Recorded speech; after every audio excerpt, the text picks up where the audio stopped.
when we were looking at different challenges that we thought people were having with different bird diets, one of the things that came up were we seeing a lot of arthritis and a lot of skin disorders and overgrowth of the beak and nails and a whole bunch of other things.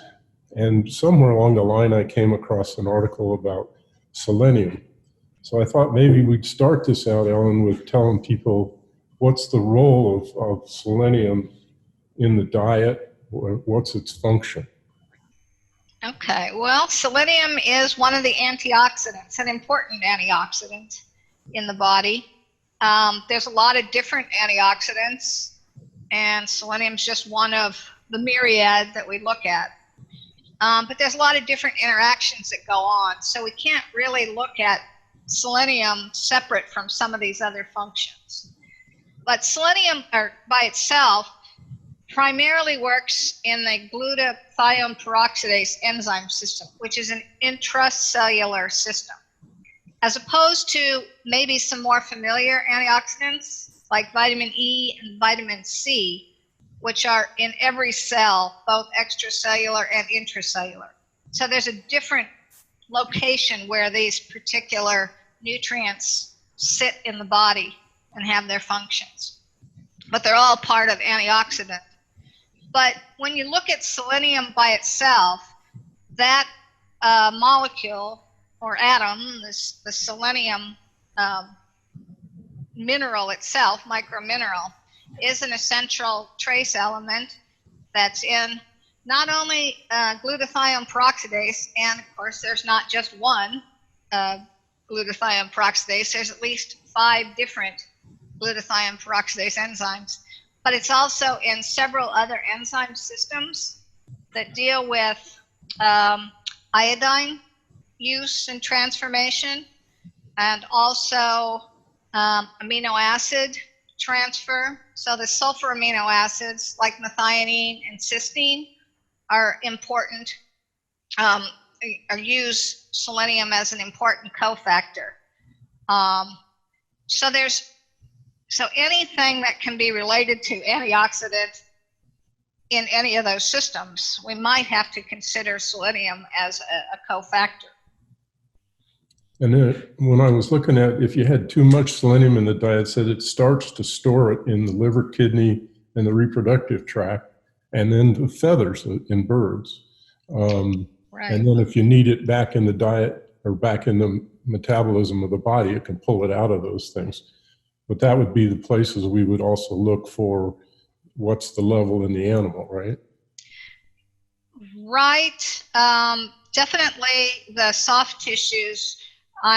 With feathers, I don't know if the blood system goes both ways. Does it? No, probably once the feather's out of the pulp stage, yeah, they wouldn't store it there. Right, because actually they use selenium measurements, particularly in seabirds, to see if the environment itself is contaminated with certain potentially toxic minerals, and selenium's one of them. And it looks like from some of the literature that particularly with the marine birds, seabirds, those animals have an adaptation that they can put excess selenium into their feather veins to get it out of the system so it doesn't become an overload and potentially toxic situation.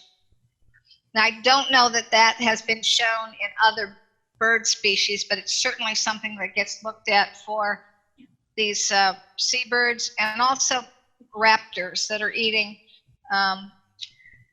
a combination maybe of aquatic and terrestrial whole prey that might be sinks of selenium. I read a couple references. One was on, I think it goes back to the Mono Lake out in California, where they had all these seabirds that came in there to digest all the things. They were taking farmland that was basically desert and flooding it with this beautiful water from wherever it was coming from in California. And the level of selenium in that water, or maybe it was in the mud that was there before, started to concentrate, go way up. I've never seen reports on what all those birds were showing as symptoms, but the kestrels were one that I think you may have sent me that reference where they were feeding on ducks in a lake that got contaminated with selenium. And the only symptoms they really saw in those birds was they just got thin and died. But that's pretty typical of wild birds. They don't complain about pain, and you don't notice they have diarrhea, and you're not quite sure if their feathers are perfect or not anyway. Yeah. But when I was rereading Claising today, he mentioned that it's the most toxic trace mineral. And it's very hard to get the levels in diet sometimes because the ingredients keep changing. Maybe some of the supplements keep changing. But I don't hear many people talking about, well, don't worry about selenium. They don't even talk about it. Right. And I actually am very worried about selenium because it, as I said, it's a trace mineral. So it's essential, but it's required in the diet at very, very low concentrations of, depending on the species of animal. I'm not just talking birds here, but it's between 0.05 and maybe 0.2 milligrams per kilogram of dry diet. That's parts per million. And most birds, and we're looking at poultry, livestock poultry species as the model, require between maybe 0.1, 0.2, 0.3 parts per million or milligrams per kilogram. But those are tiny, tiny little amounts. And it's easy to go over that. Now there's probably some scope, you know, there is for everything. But the problem with a nutrient like selenium is that some of the early symptomology of selenosis or excess selenium can look like externally deficiency. And so you absolutely have to get an idea of the status of the animal first before you treat, because you could be going the exact wrong way. Right. If you've got too much, even though it's an antioxidant, if you have too much selenium in the tissues, it can go overboard and become a very oxidative element and start causing oxidative damage. It's one of those fun nutrients to work with. Now, the thing is, we all learned in school that you can't think about selenium without E, vitamin E, and that they're absolutely linked. And selenium, vitamin E, always think of that. I've done a lot of work with vitamin E over my career. Vitamin E, it's fat-soluble vitamin, and as I said earlier, it's an antioxidant, but it's in every cell, external and internal, in the body, intracellular and extracellularly. And it doesn't build up in the body the way other fat-soluble vitamins do. So vitamin E is actually the most important, I think, antioxidant nutrient in the body. And it's a lot safer than selenium.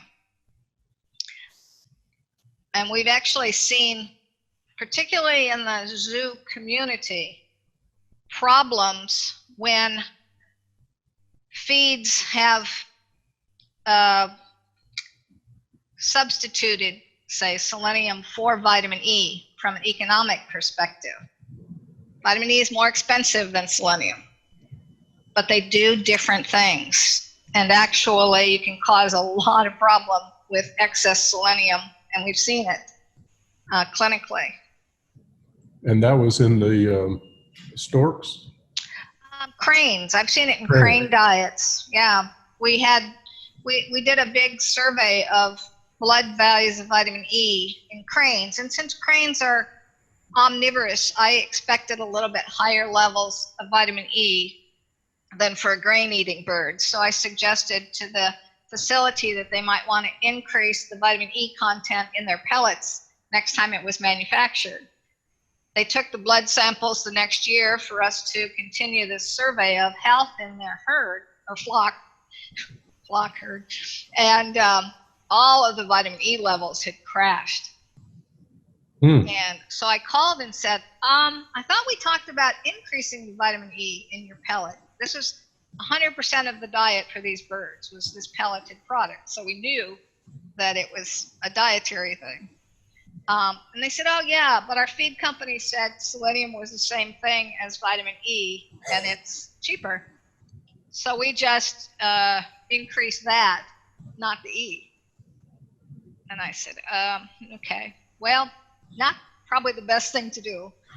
And actually, it took more than 2 years to reverse the damages that were done from that change. It impacted their reproduction negatively. So it put these birds into an over-oxidative state. So we were seeing oxidative damage. Then whatever vitamin E was in there was getting used up to further combat that oxidative damage. And you have to really, like I said, know the status of your animals before you treat for it. Right.